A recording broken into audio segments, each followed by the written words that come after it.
কুড়িগ্রামে ফার্স্টেই ভুরুঙ্গুমারী উপজেলা, নাগেশ্বরী উপজেলা, এইখানে জাতীয় পার্টি যথেষ্ট স্ট্রং। জাতীয় পার্টির যে মুস্তাফিজুর রহমান 3বার এমপি হয়েছিল 96, 1 এবং 8 সালে, এবং উনি কিন্তু এবার ইলেকশন করছেন। এবং এখানে জামাতেরও ভোট বেজ আছে। 91 সালে জামাত এখানে 21% ভোট পেয়েছিল, যেখানে বিএনপি আসলে 11% পেয়েছিল, এবং 96 উল্টা হয়েছিল যে জামাত 9.8% এবং বিএনপি 23%। এই আসন আসলে ত্রিমুখী হবে বলে মনে হচ্ছে। রাজীব, আপনি কি ইনফরমেশন কি বলছে, ফিল্ড ইনফরমেশন? এই আসনে ত্রিমুখী তো বলা যাচ্ছে না। এই আসনে সাড়ে তিন ত্রিমুখী হবে আর কি। এই হাত পাখার প্রার্থীও শক্তিশালী। হাত পাখারও এই এলাকায় যথেষ্ট পরিমাণ শক্ত অবস্থান আছে। মুস্তাফিজ, উনি তো বেশ কয়েকবার এমপি ছিলেন, মুস্তাফিজুর রহমান। তবে লাস্ট ইলেকশনে তো উনি আওয়ামী লীগের স্বতন্ত্র বিরুদ্ধে পারেন নাই। এই এলাকায় জামায়াতে শক্তিশালী, বিএনপি শক্তিশালী। মানে এই বাংলাদেশে যে কিছু আসনে মানে এই মুহূর্তে প্রিডিক্ট করা অসম্ভব, তার মধ্যে এইটা একটা। কি ঘটতে যাচ্ছে, কারণ এখানে এত মুখী ফাইট, আপনি বলতে পারবেন না কি হবে। না, কিন্তু আপনি যেহেতু মুস্তাফিজুর রহমান এখানে প্রায় 3বার এমপি হয়েছিল, তো ওনার তো একটা ব্যক্তিগত লাঙ্গলের ভোট না, ব্যক্তিগত ভোট থাকার কথা।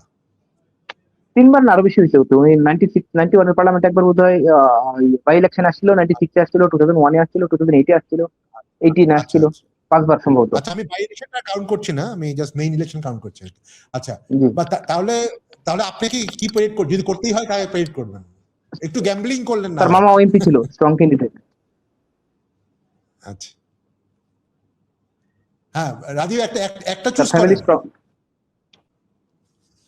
না। এটা আমি চুজ করবো না ভাই, এটা খুবই জটিল পরিস্থিতি। এই জায়গায় চুজ করলে এটা আন্দাজের উপরে করা হবে। ও আচ্ছা, এটা ঠিক আছে, একদম আন্দাজের। আমরা একটা তাহলে রুল সেট করি। আমাদের প্রতি এপিসোডে আমরা সবাইকে একটা করে চান্স দিব যে একটা সে আনডিসাইডেড থাকবে, বাট প্রতি এপিসোডে একটা, এর বেশি না কিন্তু। আপনার একটা কোটা শেষ হয়ে গেল। আচ্ছা জ্যোতি। না, আমি কোটাটা এটাতে নিলাম না। আমি এটাতে জাতীয় পার্টিকে দিচ্ছি।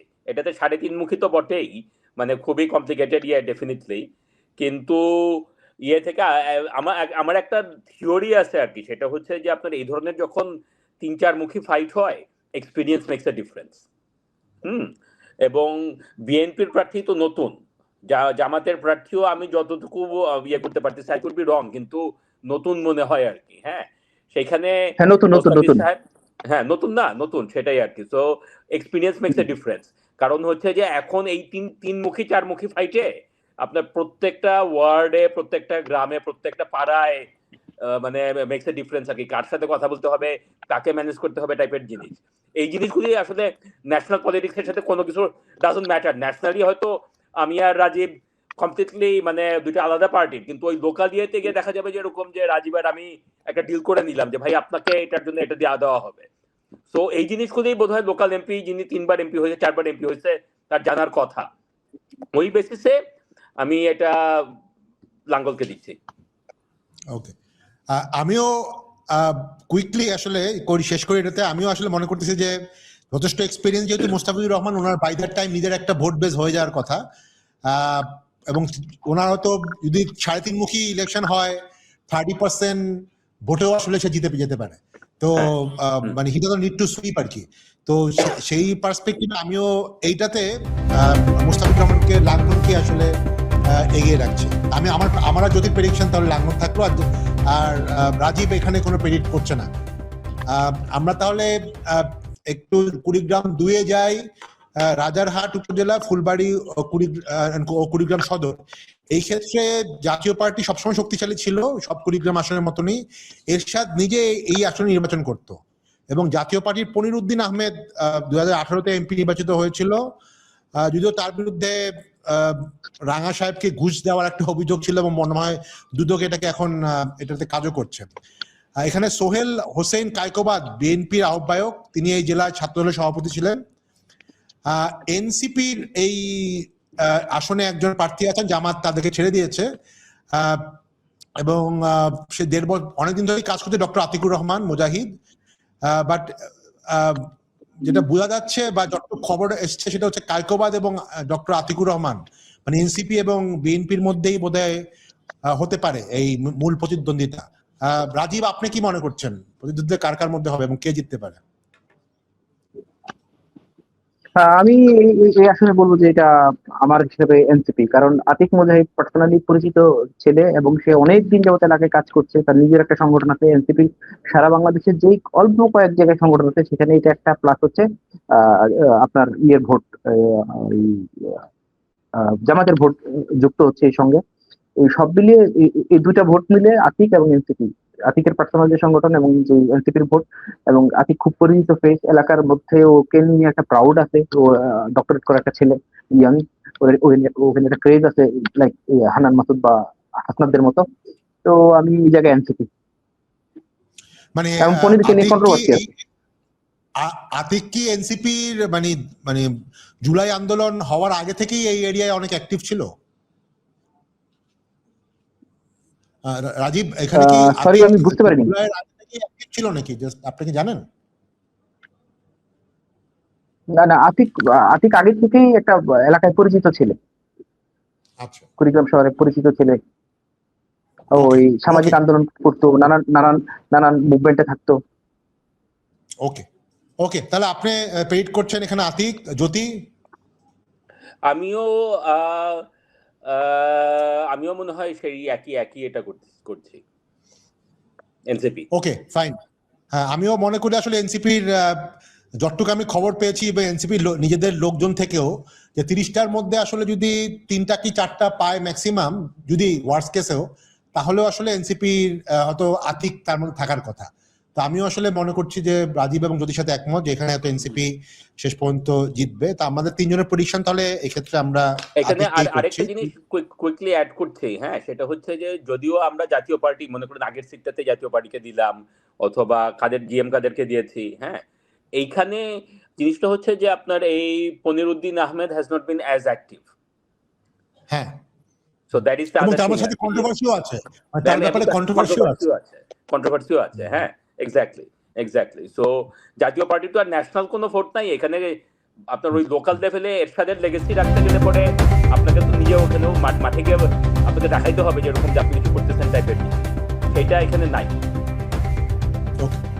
ওকে, তাহলে আমরা কুইকলি আগাই। আমরা এই আসলে সবাই 3 জনই একমত এনসিপির ব্যাপারে। আমরা যদি কুড়িগ্রাম 3-এ যাই, এখানে পার্টিসিপেট করছে 2 জন, তাসবির উল ইসলাম বিএনপি প্রার্থী এবং মাহমুবুল আলম জামাত প্রার্থী। মানে এখানে অনেক ক্যান্ডিডেট আছে, এই 2 জনের মধ্যেই প্রতিদ্বন্দ্বিতা হওয়ার কথা আর কি। এখানে তাসবির উল ইসলাম বিএনপির ফরেন অ্যাফেয়ার্স কমিটির সদস্য, একজন কেন্দ্রীয় পর্যায়ে আছেন, এবং 2 জনই এই আসনে প্রথমবার নির্বাচন করছেন। রাজীব, আপনি শুরু করেন প্লিজ। এই আসনে কি অবস্থা মনে হয়?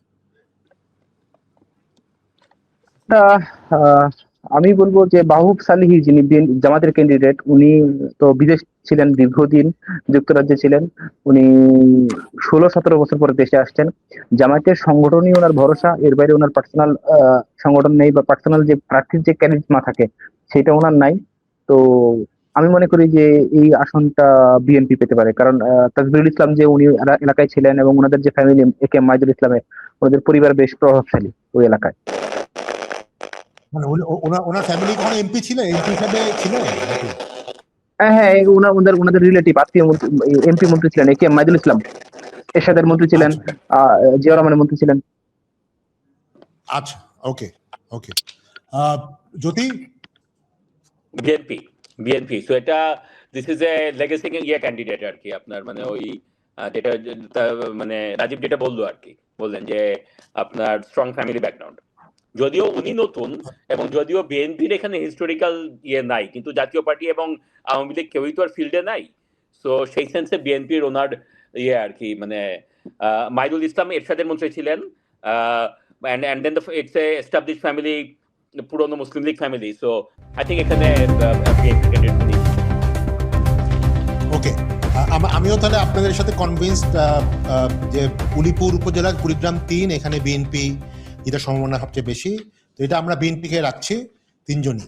কুড়িগ্রাম 4-এ চলে যাই কুইকলি। আমরা স্ক্রিনে যদি দেখতে পারি, আমরা রৌমারী উপজেলা, এইখানে বিএনপি সবচেয়ে ভেরি ইন্টারেস্টিং, বিএনপি এবং জামাতের প্রার্থী দুই আপন ভাই। মানে সবচেয়ে হয়তো নাটকীয় একটা আসন হবে।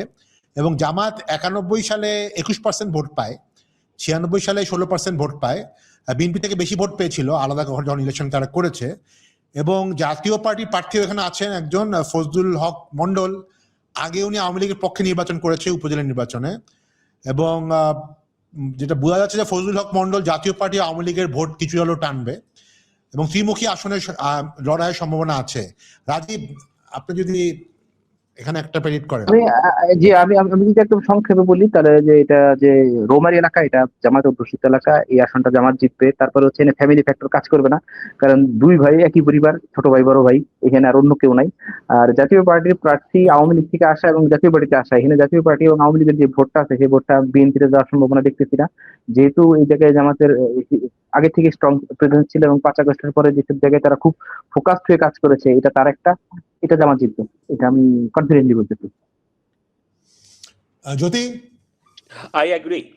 এখানে আরেকটা জিনিস হচ্ছে আপনার যেখানে দিনাজপুরে আমরা দেখেছি যে প্রচুর আওয়ামী লীগ ভোটার, অ্যান্ড আমরা ওইখানে বলেছি যে এরকম যে আওয়ামী লীগের ভোটাররা বিএনপির পক্ষে যাবে। ন্যাশনালিও আমরা সেটা জানি যে আওয়ামী লীগ মানে আওয়ামী লীগের সাপোর্টারদের প্রেফারেন্স বিএনপির দিকে। কিন্তু এইখানে দিস ইজ এন এক্সেপশন। তার কারণ হচ্ছে এই রৌমারী এলাকাটা হিস্টোরিক্যালি জামাত স্ট্রেংথ ছিল এখানে। ওকে, সো এবং 4 দলীয় জোট যখন করা হয় তখন এইখানে আপনার জামাত ভার্সাস বিএনপি সবসময় কাকে নমিনেশন দেওয়া হবে সেটা নিয়ে এই জায়গাটাতে একটা মানে ওয়ান অফ দ্য আর কি, যে সবসময় একটা গন্ডগোল থাকতো। সো সেখানে জামাতের স্ট্রেংথ অনেক বেশি এবং জামাত এখানে কাজ করে গেছে অনেক। সো ওইটা মিলে আই উড অলসো সে জামাত। ওকে, আমারও মনে হচ্ছে যে এখানে জামাত যথেষ্ট স্ট্রং, হিস্টোরিক্যালি স্ট্রং, এবং এই ক্ষেত্রে আমি আপনার সাথে একমত যে এটাকে হয়তো জামাতেই আলটিমেটলি যাবে। তো কুড়িগ্রামে আমাদের দুইটা আসলে এখানে বোঝা যাচ্ছে এনসিপি কে ব্যাপারে সবাই আমরা একমত, এনসিপি একটা আসন পাবে। বিএনপির ব্যাপারেও আমরা একমত যে বিএনপি কুড়িগ্রাম 3 পেতে যাচ্ছে। জামাত মানে কুড়িগ্রাম 1 এবং কুড়িগ্রাম 4 এই দুটাই জামাত জিতবে, এই ব্যাপারেও বোধহয় আমরা তিনজনই একমত। তো আমাদের কুড়িগ্রামে আমি মন্তব্য করিনি। আমি কুড়িগ্রামে জাতীয় পার্টি বললাম। মুস্তাফিজ, কুড়িগ্রামে আপনি ভোটদানে বিরত ছিলেন আর কি। আমি জামাত বলেছিলাম, আমি জাতীয় পার্টি বললাম মুস্তাফিজ সাহেব। হ্যাঁ সরি, হ্যাঁ আমিও আমি ভুল বলছি, আমি আর যদি দুজনই জাতীয় পার্টি বলছি। এখানে অলমোস্ট 4টা সিটে 4 পার্টি, জাতীয় পার্টি, এনসিপি, বিএনপি, জামাত, আর রাজীব জাতীয় পার্টিটা বলে নাই। হ্যাঁ জি, হ্যাঁ, very interesting. This is the only জেলা যেখানে সবারই কিছু না কিছু স্টেক থাকছে হয়তো। যদি আমাদের প্রেডিকশন মিলে কুড়িগ্রাম 4এও কিন্তু যদি আপনার বিএনপি আর জামাত মানে যদিও দুই ভাই এন্ড সো অন, ওইখানে যদি আসলে আপনার থিংস গেট হিটেড, মানে বিএনপি যদি স্ট্রং হয়, মানে বিএনপির যে ভাই উনি যদি ভোট কাটে তাহলে কিন্তু জাতীয় পার্টি জিতে যেতে পারে। যদিও আমি মানে আজকের প্রেডিকশন হচ্ছে যে জামাত জিতবে, কিন্তু জাস্ট ফর দ্য রেকর্ডে বলে রাখলাম আর কি, যে আপনার বিএনপির আজিজুর রহমান যদি তার ভাইয়ের ভোট কাটে তাহলে পরে ফজলুল হক মন্ডল জাতীয় পার্টি এখানে জিতে যেতে পারে, তাইলে পরে কুড়িগ্রামে 2টা জাতীয় পার্টি হয়ে যেতে পারে। না আমি নিজেকে কমপ্লিটলি আমি দ্বিমত করতেছি। সেটা হচ্ছে যে বিএনপি জাতীয় পার্টির ভোট কাটবে না, মানে জাতীয় পার্টির যে প্রার্থী ও তাদের অবস্থা দুর্বল, সে ভোট কেটে বিএনপির ক্ষতি করবে, কিন্তু বিএনপি তার ক্ষতি করবে, মানে বিএনপি আপার এন্ডে আছে। আচ্ছা, ওকে ঠিক আছে, ফাইন। বাট আইদার ওয়ে আমরা সবাই জামাতকে মানে ফ্রন্ট রানার আর কি, মানে আপনার জামাত, সেটা আমরা বলছি। ওকে।